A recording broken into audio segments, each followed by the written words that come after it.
Hey everyone! ChatGPT Taylor aka Taylor here. Welcome back to the channel. Today will be a continuation of the Disventure Camp Top 5 series. This series counts down my top 5 lists of certain topics related to Disventure Camp. Last time, I talked about 5 teams that I would like to see in a hypothetical Race to the Place season. This video will look at something different. If there are any ideas for this series that you would like to see me play out, feel free to leave them in the comment section below. And with that, let's get started. Before I begin, make sure to like and subscribe if this video is to your liking, and make sure to comment down below if there's anything that you would like to see going forward. The topic for today's video is something that I probably should have covered weeks ago, but better late than never, I suppose. And that topic is 5 changes I hope to see in the Disventure Camp Season 2 remake. As I'm sure all of you know, Odd Nation Cartoons announced a remake of Season 2 that would premiere in November of 2025. While we know that neither the elimination order nor the major plot points will be changed, there is still room for certain aspects of the season to be changed in order to contribute to the improvement of flow and script for this season within the rest of the series. And this got me thinking about the changes that I would want to see in the remade season. So, today's video will take a look at 5 changes that I hope to see in the Disventure Camp Season 2 remake. And with that, let's get started. The first change that I hope to see in the Disventure Camp Season 2 remake is something that I think we all want to see, and that's for Rhea's heel turn to be written a bit more gradually. From what I can remember, a lot of the criticisms regarding Rhea's heel turn in the beta Season 2 had more to do with the progression of the turn from good to evil, as opposed to the turn itself. Personally, I didn't have an issue with Rhea turning from good to evil, but I wish that the turn itself was foreshadowed a bit more and had been a bit more gradual. From what I can remember, the earliest true sign of Rhea being more villainous than we originally thought was in Episode 8, when she declined to warn Rosa about Lake being targeted, thereby preventing Rosa from playing her immunity totem on Lake, resulting in Lake's elimination. For me, this was a little late to start Rhea's descent into villainy. And now that the season is being rewritten, I think this is an opportunity to improve Rhea's turn from hero to villain, while still not disrupting the major plot points of the season. I've actually thought about making a video where I rewrite Rhea's story arc in Season 2, similar to how I made videos rewriting Dan and Tessa's story arcs in their respective seasons. If you're interested in seeing a video where I show how I would rewrite Rhea's arc in Season 2, please comment down below. But for now, I'll just briefly mention a few points that I would want to see rewritten in order to make Rhea's turn more gradual. For starters, the key point that I want to emphasize is the event that starts Rhea's gradual descent into villainy, which is Connor's elimination. The reason why this moment is so important is because Connor was Rhea's only real connection early on in the game. With Connor gone, Rhea feels completely alone, which further compounds on her already existing feeling of being alone since she moved away from India. And the way I see it, this loneliness could easily turn into feelings of resentment, especially if she sees people around her being friendly and supportive of each other. Such as, a poly trio on her team. When you have 3 people on your team who are close and friendly with each other, it wouldn't shock me if Rhea gets jealous of their bond. And even after Rhea bonds with Rosa Maria, this friendship could get strained by Rosa Maria's prior friendship with Lake. And if Rhea sees Lake and Rosa Maria getting friendlier than ever before, this jealousy and envy could push Rhea further in the direction of being a villain, fueled by the feeling that she's the only one in camp who is alone. And once Carol comes back, befriends Rhea, and is quickly eliminated, this is the final straw that makes Rhea realize that she can't rely on friends anymore, cementing her turn into the biggest villain of the season. Now, there's definitely more that would have to be done to improve Rhea's transformation from hero to villain, but I feel like starting Rhea's negative mindset earlier on in the season and having more moments of clear resentment prior to Episode 8 would be a good start.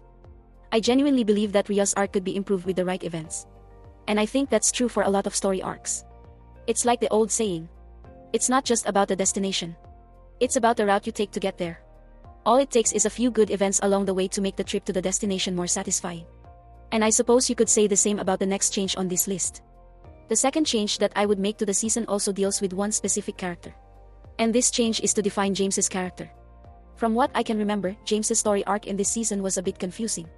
Yes, James started out as your typical annoying influencer and ended as an individual who learned to put less emphasis on the importance of followers and a greater emphasis on the people who genuinely love you. I think that's great. But at the same time, I feel like James made some questionable decisions that made people question whether or not he was a deserving winner. If we compare James to someone like Miriam, I think Miriam's winning arc was written better. Miriam started out as a curmudgeon who hated young people, before forming a solid connection with Jake and realizing that young people weren't too bad.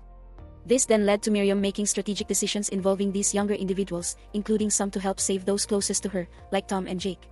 And by the end, Miriam was able to prove with her smarts that she could pull off the moves necessary to cement her status as a deserving winner. And since we know that the Season 2 remake will keep the same elimination order as the beta season, I would like to see James's story arc be written in a similar way, where he can keep his transformation while also allowing him to make decent decisions that make him worthy of being the winner of the season. For example, one of James's most questionable decisions was when he chose to throw Carol under the bus to Rosa, Lake, and Maggie in episode 2. While Aiden noted to James that they could have worked with Carol to prevent Rosa, Lake, and Maggie from getting a majority, James claimed that it was better to throw Carol under the bus so that the friendship trio would target her instead of him or Aiden. I've always believed that this was a poor decision, because with Carol gone, James and Aiden are definitively in the minority and are easy pickings for the friendship trio if they lost another challenge. And even if we set aside the strategic reasoning for this move, I don't see how this move established James's character beyond making him Aiden's biggest enemy. It didn't relate to his status as an influencer, nor did it establish him as a smart, strategic antagonist. It was just a poor decision. The way I see it, if you're going to have James throw Carol under the bus in order to maintain the original elimination order, you could have James believe that if he's the one who eliminates Carol, who some consider to be a stereotypical Karen, then James would go viral for it, because we all know how the internet loves when Karens get dunked on online. This would connect James's actions to his character while also explaining his decision in a sensible way that doesn't require flawed logic. Similarly, if you still have Yul being switched to the orange team, and if James still plays a major role in taking out Yul, leading to Aiden and James becoming closer, we can include a confessional near episode 6 where James admits that he feels so happy being around Aiden that he didn't even think about his phone. This would be the beginning of James's transformation into someone who cares less about digital connections and more about face-to-face connections.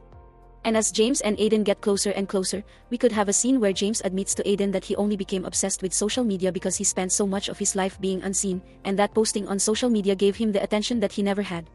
Having this conversation take place near the middle of the season, rather than at the very end like it did in canon, would allow James's transformation to be more gradual and less rushed, giving James enough time to shed his bad habits and start making good decisions that would make him worthy of being named the winner of Disventure Camp Season 2.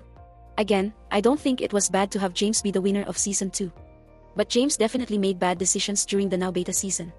Some decisions were worse than others, and above all, I sincerely hope that Odd Nation Cartoons exercises caution as they rewrite the story of their eventual winner.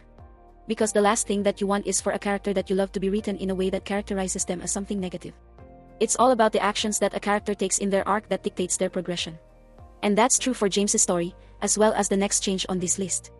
The next change on this list is something that I know annoyed people when the season aired, and it's something that I think other viewers would agree with. This change is to make Hunter's immunity wins more fair. Hunter's most notable accomplishment in Season 2 was that he received immunity after 4 out of the 5 post-merge immunity challenges. That being said, most of them have asterisks attached to them. For his episode 7 victory, Lake technically got her ring on the post first, and she only lost because a golf ball conveniently hit the ring off the post, allowing Hunter to step in and win instead. For his episode 8 victory, he didn't even win immunity on his own. He only got it because Nina persuaded Carol to give Hunter and Ali immunity so that the majority alliance of 5 had no choice but to turn against each other. And for episode 9, he won because he was the first person to cross the finish line on his sled, even though his blindfold came off partway through. To his credit, his episode 10 victory is slightly more legitimate since he won off of the majority alliance completely falling apart. But still, I feel like writing-wise, Hunter would be a bit more like if his immunity wins felt a bit more legitimate and less like he was getting protected by plot armor. And generally, I think it's possible to accomplish this without changing the story too much, even if they keep these merged challenges the same. For episode 7, you could just have Hunter win the challenge outright, without the drama of Lake's ring being knocked off by the golf ball. Since Hunter was at least close to Lake in canon, it's not unreasonable to have Hunter just outright win the challenge. For episode 8, if you're going to have Carol return, then you could change it so that the last person that Carol takes out will still win immunity, as a prize for surviving the longest. And changing the outcome of the challenge so Hunter survives the longest isn't an egregious change, since Lake being the last survivor didn't really impact the story nor Lake's development as a character. And for episode 9, I suppose you could have Ali and Hunter switch places so that he's not the one blindfolded. That way, if he manages to get to the bottom without Ali, it's at least not unfair since he's technically allowed to look in this hypothetical scenario. Alternatively, you could have Hunter not receive immunity in episodes 8 and 9 and instead use these episodes to showcase Hunter's strategic game, which would help match his strategic mindset in Season 3. Perhaps Hunter could be the one to convince Carol that she needs to focus on taking out Lake due to her connections. This would then allow Hunter, Carol, Ali, and maybe even Rhea to take out Lake. These are all ways to have Hunter still survive the mid-game of Season 2, while presenting it in a more fair manner and possibly adding depth to Hunter's character beyond his physicality. While I do think that Hunter's physicality does help him stand out in Season 2, I feel like his dominance could be made better if he actually wins immunity in a fair manner. If he's written to be a physical threat in a fair way, then not only does it establish his character, but it also sets him up as the threat that gets taken out in the late game to establish another character as a frontrunner. And with the elimination order staying the same, that character will probably be either James or Rhea, further contributing to the overall writing of the season. And of course, all of this assumes that the challenges remain the same as in canon. If you include the possibility of changing the challenges from the original season, you open the door to many new opportunities. Which leads me into my next point. The fourth change that I hope to see in the Season 2 remake is for certain challenges to be switched out or altered. For one reason or another, some of the challenges in Season 2 have received criticism. Some of the criticism is extremely serious, while other criticism is a little lighter. But regardless, I think there is benefit to looking over each challenge used in the season, deciding whether or not the challenge should be replaced, and how the challenge can play a role in progressing the story of the season. Now, as I'm writing the script for this video, Odd Nation Cartoons released a trailer for the remake of Season 2, showing some of the challenges, so I will be bringing these up when appropriate. Let's take a look at one challenge from Season 2, specifically the Sleepathon challenge from Episode 2. This challenge did allow the story to progress in certain ways, such as by allowing Hunter and Ali's friendship to develop, allowing Rhea to help Connor realize that being yourself is very important, and even allowing James and Aiden to show signs of working together. But at the same time, this challenge was directly used in total drama, so I could see a world where Odd Nation Cartoons changes this challenge in order to further separate themselves from that show. And judging by the trailer, it seems like they're keeping the no sleeping aspect, but they're making the campers do tasks as well, so I think that's a decent change if they're going to keep this challenge. Now let's look at another challenge, specifically the kissing challenge from Episode 3. This entire challenge feels extremely uncomfortable. And it's not just the fact that the entire challenge is about kissing. There are certain moments that are extremely uncomfortable. For one, you have Lake, who was canonically 16 and a minor at the time of this episode, kissing Ali, who was canonically 20. I shouldn't have to spell out the issue here. And another issue that some people might overlook is when James and Aiden had to kiss, and James pulled Aiden back in for a longer kiss despite Aiden pushing away. I know that James and Aiden is one of the most popular couples in this series, but that doesn't mean that we can brush this off like it didn't happen. It's a consent issue, and I don't feel good about letting this just slide. It's another issue that Odd Nation's Cartoons really needs to be careful with when deciding which challenges to keep and which ones to alter or take away. Now, in the trailer, it seems like the wheel has been changed from the original version. Instead of having the campers' faces on them, it seems to have a pair of lips, a smiley face, and an angry face. I've seen some commenters speculate that the challenge has been changed to a kiss, compliment, or insult. And if this is the case, I suppose this isn't the worst possible option. I just hope they make the right choices with this challenge. And then there are challenges like the Episode 4 challenge that go through both issues. For one, it's a challenge directly used in Total Drama Revenge of the Island, so there's always a risk there. But the major issue with this challenge from the now beta season is the idea that people's extremely personal secrets were being revealed without their consent. Now, if it stayed at stuff that was relatively harmless like Aiden being rejected from Season 1 for being boring, then it would be fine. But it went too far. One instance in particular was Crystal revealing that Rosa doesn't know who the father of her child is and thought about aborting her child. That's super personal and something that really shouldn't be revealed on reality television by anyone except Rosa with her consent. But the instance that I think a lot of viewers agree went too far is when Crystal outed one of the campers as being transgender. This goes far and beyond unacceptable, and I don't blame people for hating Crystal based solely on this incident. This is one of the reasons why I place Crystal pretty low in my tier list video ranking the characters from the first 3 seasons. Not only is this a very immoral deed, but I feel that it leaves an indelible stain on a challenge that is hard to leave behind. That being said, based on the trailer, it seems like this challenge will be returning. And if this is the case, I really hope Odd Nation Cartoons is careful about what pieces of information are revealed. Above all, I just want the challenges to contribute to the story in a positive way. Whether the challenge itself is exciting like the musical challenge, or the challenge contributes heavily to the progression of the story like the lie detector challenge, I just want to leave the challenge feeling good about what transpired. Ultimately, I think that's something that is reasonable. While it's important to show some down moments to keep things real, I think most people would like to see some feel-good stories that keep them engaged as they watch the season. And that's a point that carries over to my final desired change on this list. The fifth and final change that I hope to see in the Season 2 remake is for more character exploration.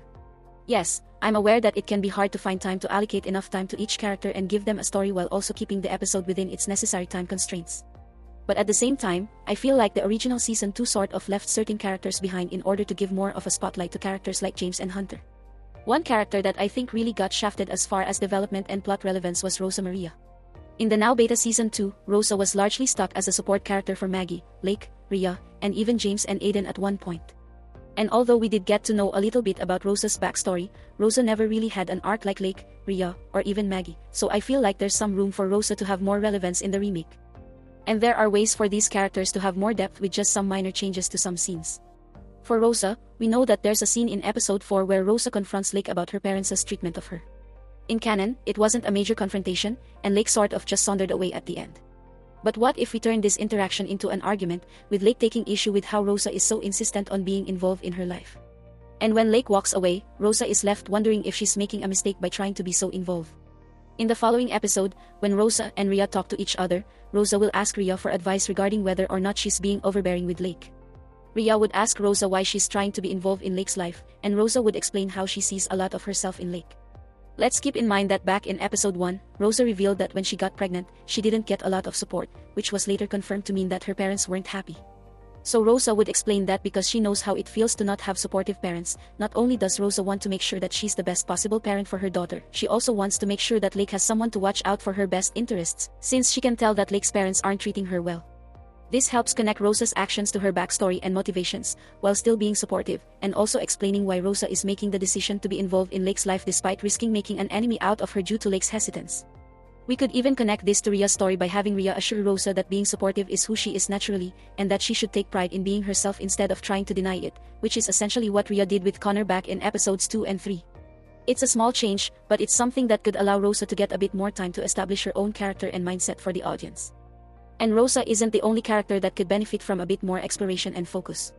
As I said earlier, Rhea would probably benefit from having a more gradual turn from being hero-aligned to being the villain of the season. James would probably benefit from showing his backstory and motivations earlier in the season compared to the beta season, where we first saw it in the finale. And even a character like Allie would probably benefit from getting more focus to establish her mindset and motivations in this season. Especially since we know that her actions in this season led to a lot of online hate that carried over into season 3.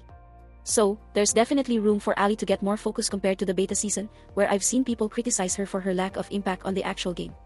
But neither here nor there, regardless of what changes you want to see in the remake season, at the end of the day, all I hope for is that the remake of season 2 will serve as another way for the community to unite and bond, and I think that will be accomplished if the remake is written in a new and fulfilling way. And that about does it for this video. What did you think of the video? Do you agree with my choices? Do you disagree? Which changes would you like to see in the season 2 remake? Either way, please let me know your thoughts in the comment section below. Thank you very much for watching.